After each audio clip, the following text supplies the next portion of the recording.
अपना प्रदेश उत्तर प्रदेश उत्तराखंड में अब बात तमाम खबरों की होगी और सबसे पहले बात होगी विधानसभा सत्र की। आज विधानसभा सत्र का तीसरा दिन भी विपक्ष ने जमकर हंगामा किया। इस दौरान अखिलेश यादव ने भी चीनी मिल के मुद्दे को उठाया, जिसके बाद गन्ना मंत्री लक्ष्मी नारायण चौधरी ने तीखा जवाब भी दिया है। मंत्री जी ने कुछ आंकड़े दिए, कुछ बताया कि पुरानी सरकार का यह फैसला था जिसकी वजह से 14 दिन में भुगतान के साथ साथ इंटरेस्ट नहीं दे पा रहे हैं। हम तो सरकार में गए हुए 5 साल पहले हो गए और अब हो गए जाएंगे, हाँ लगभग 5.5 साल हो गए। माननीय मंत्री जी, आप तो शायद नए मंत्री बने होंगे, क्या आपकी भी सुनवाई ऊपर तक नहीं है? बुजुर्ग है नहीं, बुजुर्ग तो हैं उम्र से, लेकिन अनुभव होगा इनके पास। लेकिन मुझे ये लगता है अध्यक्ष महोदय, इनकी सुनवाई सरकार में नहीं है।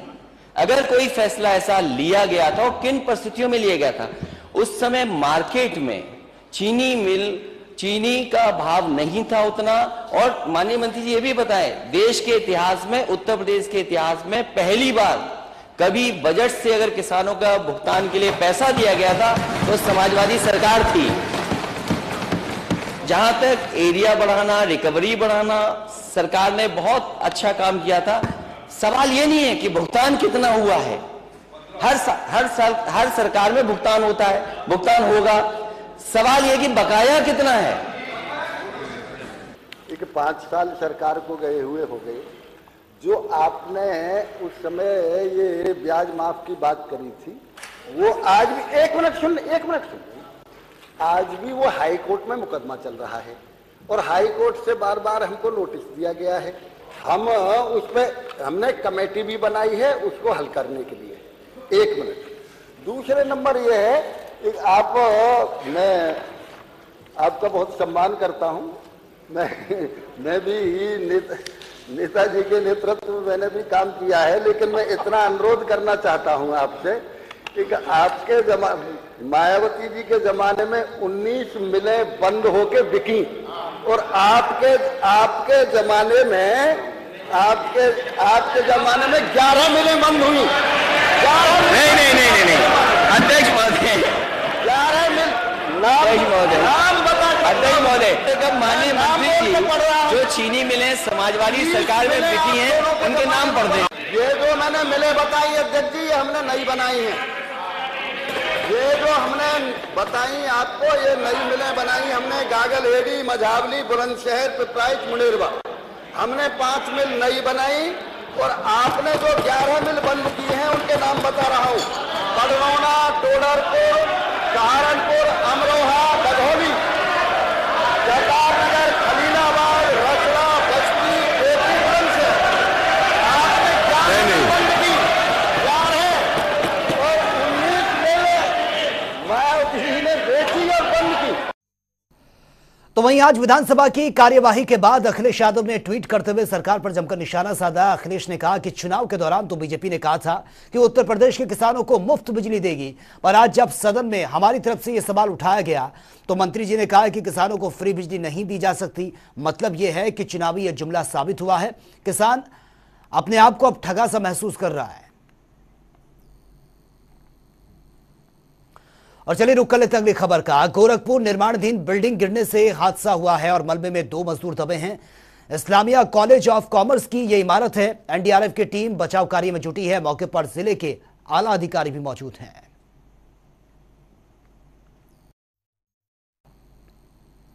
और वहीं विधानसभा सत्र के मानसून सत्र का आगाज हो चुका है। लगातार आज तीसरा दिन भी हंगामेदार रहा है। सीएम योगी ने विपक्ष के सवालों का बखूबी जवाब भी दिया है। वहीं सीएम योगी ने आज लखनऊ राजभवन में राज्यपाल आनंदीबेन पटेल से शिष्टाचार भेंट की है और राज्यपाल को मोदी @20 किताब भी भेंट की है। उत्तर प्रदेश की राज्यपाल और लखनऊ यूनिवर्सिटी की चांसलर आनंदीबेन पटेल से राजभवन में यूनिवर्सिटी के कुलपति प्रोफेसर आलोक कुमार राय ने यूनिवर्सिटी की नैक टीम के सदस्यों के साथ उन्होंने मुलाकात की है। प्रोफेसर राय ने लखनऊ यूनिवर्सिटी को मिले नैक ग्रेड A++ के प्रमाण पत्र को राज्यपाल को भेंट भी किया। राज्यपाल ने नैक टीम के सभी सदस्यों को इस उपलब्धि की बधाई दी है। यूनिवर्सिटी के इस स्तर को बनाए रखने के लिए आगे प्रयत्नशील रहने के लिए उन्होंने कहा है। लखनऊ यूनिवर्सिटी को 26 जुलाई को नैक ग्रेड A++ प्राप्त हुआ था। राज्यपाल ने यह भी कहा कि जनजाति के विकास के लिए यह जरूरी है कि उन्हें शिक्षा के लिए जागरूक किया जाए। उन्होंने मौजूदा शिक्षण में कहा है कि वो थारू जनजाति के लोगों के बीच जाकर उनके स्कूल को यूनिवर्सिटी में पढ़ने के लिए प्रेरित करेंगे। और वहीं आरएलडी अध्यक्ष जयंत चौधरी आज आगरा पहुंचे हैं। बीते दिनों शहीद हुए हरीश कुमार के बसई गांव में स्थित उनके घर पर वो पहुंचे और परिवारजनों को सांत्वना उन्होंने दी है, साथ ही शहीद को श्रद्धांजलि अर्पित भी की है। इस दौरान उन्होंने कहा कि देश का ग्रामीण समाज ही सिर्फ ऐसा है जो देश की सेवा में हमेशा तत्पर रहता है। ओपी राजभर के सवाल पर उन्होंने कहा है कि राजभर की तीखी टिप्पणी पर मैं क्या बोलूं, ओवैसी तीखी बात करते हैं, मैं अगर और मिर्च मसाला लगाऊंगा तो उचित नहीं होगा। आज बीजेपी सरकार में है, जवाबदेही बीजेपी के प्रति है, ये सवाल बीजेपी से पूछे जाने उचित हैं। जयंत चौधरी राजनीतिक सवालों से बचते नजर आए और उन्होंने कहा कि अगर कभी आगरा आऊंगा तो इन सवालों का जवाब तब दूंगा।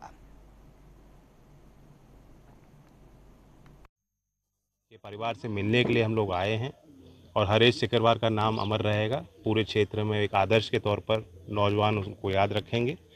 परिवार के लोगों से मुलाकात करके, बातचीत करके ये मुझे एहसास हुआ कि गांव के लोगों की इच्छा है कि हरीश सिकरवार की स्मृति में गांव में कुछ निर्माण होना चाहिए। और वहीं आम आदमी पार्टी के सांसद संजय सिंह आजमगढ़ दौरे पर पहुंचे हैं। इस दौरान उन्होंने प्रदेश सरकार और केंद्र सरकार पर जमकर निशाना भी साधा है। उन्होंने आरोप लगाते हुए कहा कि योगी सरकार ट्रांसफर उद्योग का धंधा चला रही है। प्रदेश में सरकार का क्राइम पर कंट्रोल नहीं है, पूरे प्रदेश में अपराध बहुत तेजी से बढ़ रहा है। संजय सिंह ने कई मुद्दों पर सरकार को जमकर घेरा है।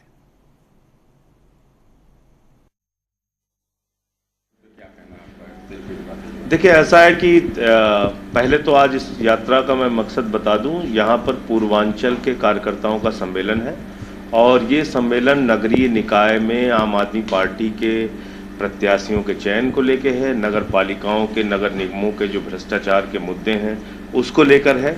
आने वाले दिनों में हम लोग एक बड़ा संघर्ष इन स्थानीय मुद्दों पे करेंगे और 11 अक्टूबर से 21 अक्टूबर तक महंगाई और बेरोजगारी के खिलाफ सरयू से संगम तक, यानी कि अयोध्या से प्रयागराज तक की एक पदयात्रा हम लोग कर रहे हैं, जिसमें हजारों की संख्या में लोग इकट्ठा होंगे।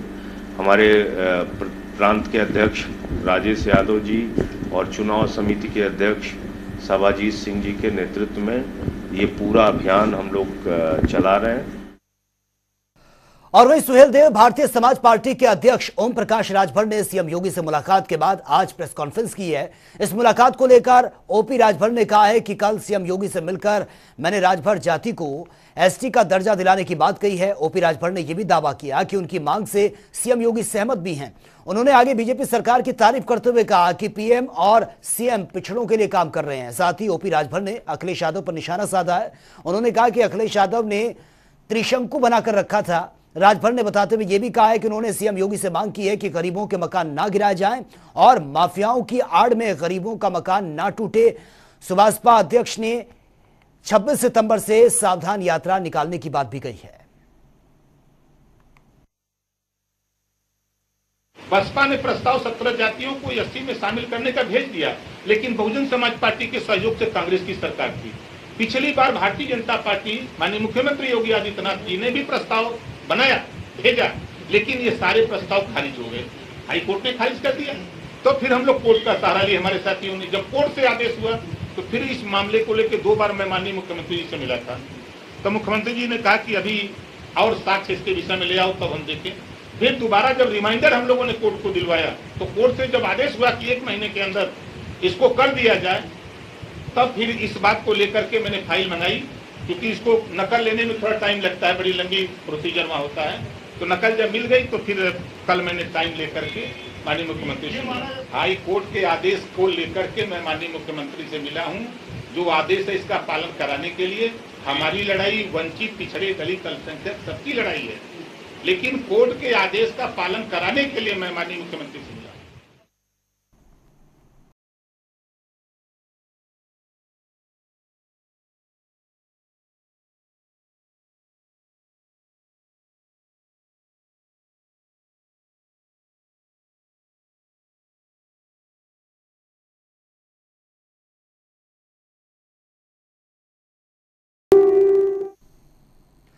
कॉमेडी किंग राजू श्रीवास्तव हमारे बीच में नहीं रहे हैं।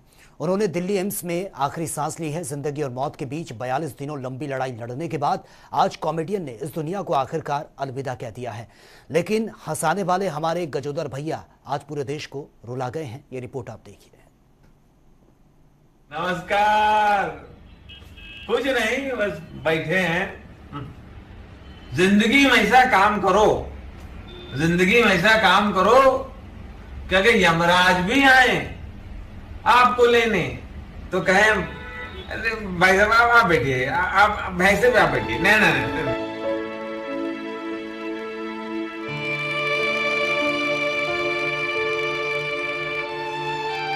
ऐसे थे हमारे गजोधर भैया। मशहूर हास्य कलाकार और एक जिंदा दिल इंसान राजू श्रीवास्तव हमारे बीच नहीं रहे। हमारे प्यारे गजोधर भैया थे ही ऐसे, जहां जाते, जिस मंच पर खड़े होते, दुनिया से मानो दुख दर्द सब गायब हो जाता। लोग उनकी हर एक बात पर ठहाका मारकर हंसते थे, लेकिन किसको पता था कि पूरी दुनिया को हंसाने वाले राजू आज सबको रुला के चले जाएंगे। लेकिन राजू श्रीवास्तव अपने पीछे हास्य का एक लंबा इतिहास छोड़कर गए हैं। 25 दिसंबर 1963 में कानपुर में जन्म हुआ। कॉमेडियन के तौर पर मशहूर हुए। बचपन से ही हास्य कलाकारी में थे निपुण। कॉमेडी को देश में ही नहीं बल्कि दुनिया में नई पहचान दिलाई। मुंबई में मिमिक्री से मिली पहचान। कई फिल्मों में किए छोटे रोल्स। बिग बॉस में भी शामिल हुए थे राजू। यूपी फिल्म विकास के अध्यक्ष रहे। हालांकि राजू श्रीवास्तव ने ज्यादातर नाम स्टैंड अप कॉमेडियन के तौर पर कमाया, लेकिन उन्होंने कई फिल्मों में भी काम किया है, जैसे कि तेजाब, जो कि 1988 में रिलीज हुई। मैंने प्यार किया 1989 में। आमदनी अठन्नी खर्चा रुपया 2001 में रिलीज हुई थी। वाह तेरा क्या कहना 2002 में रिलीज हुई। मैं प्रेम की दीवानी हूँ 2003 में रिलीज हुई थी। बॉम्बे टू गोवा जो यादगार फिल्मों में से एक है और ये 2007 में रिलीज हुई। हैदराबाद नवाब्स 2006 में रिलीज हुई। मेरी पड़ोसन 2009 में पर्दे पर आई। भावनाओं को समझो 2010 में रिलीज हुई। मनी बैक गारंटी 2014 में रिलीज हुई। इसके अलावा राजू श्रीवास्तव राजनीति में भी काफी ज्यादा सक्रिय थे। साल 2012 की अगर बात करें तो समाजवादी पार्टी से राजनीतिक सफर का आगाज हुआ। सपा ने साल 2014 में कानपुर से लोकसभा सीट के लिए टिकट भी दिया, लेकिन बाद में राजू श्रीवास्तव ने चुनाव लड़ने से इनकार कर दिया। लोकसभा चुनाव से आने पहले राजू श्रीवास्तव ने बीजेपी का दामन थामा। स्वच्छता अभियान के ब्रांड एम्बेसडर भी बनाए गए राजू श्रीवास्तव। राजू हमें छोड़कर जरूर चले गए हों, लेकिन हमें हंसाने के लिए किए गए काम के जरिए वो हमेशा हमारे बीच रहेंगे। इस दुनिया को अलविदा करने के बाद भी वो हमें हंसाते रहेंगे। स्पेशल डेस्क, जनता टीवी।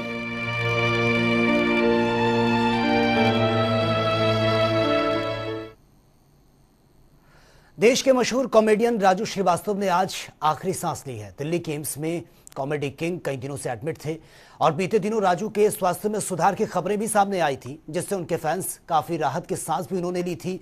लेकिन आज राजू की निधन की खबर मिलने के बाद फिल्म से लेकर राजनीतिक गलियारे और फैंस के बीच शोक की लहर है। राजू श्रीवास्तव यूपी के कानपुर से ताल्लुक रखते हैं, लिहाजा उनके निधन का गहरा असर बॉलीवुड के साथ साथ यूपी में सबसे ज्यादा हुआ है। यूपी के मुख्यमंत्री योगी आदित्यनाथ ने राजू श्रीवास्तव के निधन पर शोक व्यक्त किया। इसके साथ ही deputy CM Keshav Prasad Maurya, deputy CM Brajesh Pathak, Prasapa प्रमुख शिवपाल यादव समेत कई हस्तियों ने कॉमेडियन की इस निधन पर शोक जताया है। मुख्यमंत्री योगी ने शोक व्यक्त करते हुए कहा है कि राजू श्रीवास्तव ने हास्य कला को अपनी प्रतिभा और मेहनत से नई ऊंचाइयों पर पहुंचाया और उत्तर प्रदेश फिल्म विकास परिषद के माध्यम से प्रदेश की परंपरागत कला की विधाओं के उत्थान में उनका यह सराहनीय योगदान रहा है।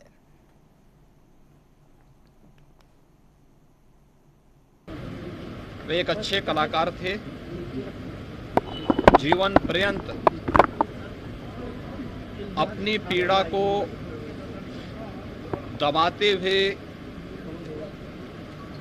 बिना किसी भेदभाव के सबका मनोरंजन करते रहे। आज वे हमारे बीच में नहीं हैं। मैं प्रदेशवासियों की ओर से दिवंगत आत्मा की शांति की कामना करता हूं। शोक संतप्त परिजनों के प्रति अपनी संवेदना व्यक्त करता हूं। ईश्वर उन्हें सद्गति प्रदान करे, यही प्रार्थना करता हूं। राजू श्रीवास्तव जी बहुत गरीब परिवार से निकल करके अपने संगठन और अपने टैलेंट से ही कई स्टेज से लेकर के देश और दुनिया में उन्होंने अपनी पहचान बनाई। वो समाजवादी पार्टी में शामिल हुए थे और कानपुर से चुनाव लड़ना चाहते थे। बहुत ही साधारण व्यक्ति थे और ज़मीनी चीज़ों को पहचानना और समझना, और कई बार ऐसी बातें जो बिल्कुल ज़मीनी हैं वो अपने टैलेंट के सहारे लोगों तक पहुंचा देते थे। हमें दुख है ऐसे व्यक्ति को जिसने अपना नाम रोशन किया, यशवार्थी से सम्मानित रहे। ऐसे लोग कभी कभी हमारे बीच में आते हैं। तो चलिए अब बात उत्तराखंड की खबर की कर लेते हैं। उत्तरकाशी गंगोत्री एनएच बंद हुआ है। भारी मलबा आने से मार्ग बंद हुआ है और आपको यह भी बता दें कि हेलगू घाट के पास यह मार्ग बंद हो चुका है। लगातार बड़े बड़े बोल्डर और पत्थर गिर रहे हैं। सुरक्षा के लिहाज से यात्रियों को रोका गया है। वाहनों को सुरक्षित स्थानों पर रोक दिया गया ताकि कोई बड़ा हादसा ना हो। पुलिस के जवान भी तैनात हैं। और वहीं देहरादून स्थित कनॉट प्लेस, जो कि अपने आप में एक सदी का इतिहास है, और आपको यह भी बता दें कि बहुत जल्द ही यह मिट्टी में मिल जाएगा। आज से प्रशासन ने दुकानों को खाली करवाने का काम शुरू कर दिया। दिल्ली में स्थित कनॉट प्लेस की तर्ज पर 40 के दशक में इस इमारत के निर्माण के बाद यहां पर 150 से अधिक परिवार और 70 के करीब दुकानें हैं।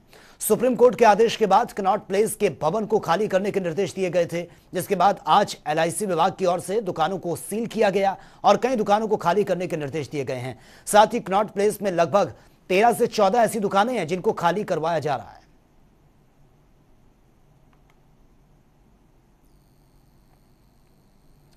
और वहीं उत्तराखंड के स्थानीय निकायों में अन्य पिछड़ा वर्ग के आरक्षण को लेकर आज हल्द्वानी में जन सुनवाई हुई है। जन सुनवाई में आरक्षण को लेकर जनप्रतिनिधि और अधिकारियों के साथ मिलकर आंकड़ों पर विचार विमर्श हुआ है, जिससे कि आने वाले चुनाव की प्रक्रिया को आसान किया जा सके और चुनाव के दौरान OBC आरक्षण का प्रतिशत भी तय किया जा सके। एकल सदस्यीय समर्पित आयोग ने हल्द्वानी में सभी के सुझाव लिए और उम्मीद जताते हुए कहा है कि जल्द से जल्द नैनीताल जिले के स्थानीय निकायों में अन्य पिछड़ा वर्ग का प्रतिशत तय कर लिया जाएगा। सुनवाई का आज का जो कार्यक्रम है, जो जिला नैनीताल के जो जिला पंचायतें हैं और जो ब्लॉक्स हैं और जो आफ्टरनून में नगरपालिका का भी है, तो इनका जो OBC आरक्षण का प्रतिशत तय करना है, उसके लिए जन सुनवाई का विषय है। माननीय उच्चतम न्यायालय के जजमेंट के आधार पर ये एम्पिरिकल डाटाज कलेक्ट करने हैं, उसके आधार पर ताकि कितना रिप्रेजेंटेशन रहेगा उसका OBC का चुनाव में लोकल बॉडी स्थानीय निकाय। और वही मानसून सीजन खत्म होते ही हल्द्वानी शहर की सड़कों को गड्ढा मुक्त करने के लिए अभियान भी चलाया जाएगा और आपको यह भी बता दें कि लगभग 1 करोड़ 72 लाख रुपए की लागत से यह काम शुरू होगा। तो फिलहाल इस बुलेटिन में मेरे साथ इतना ही, लेकिन तमाम खबरों के लिए आप बने रहिए जनता टीवी के साथ। नमस्कार।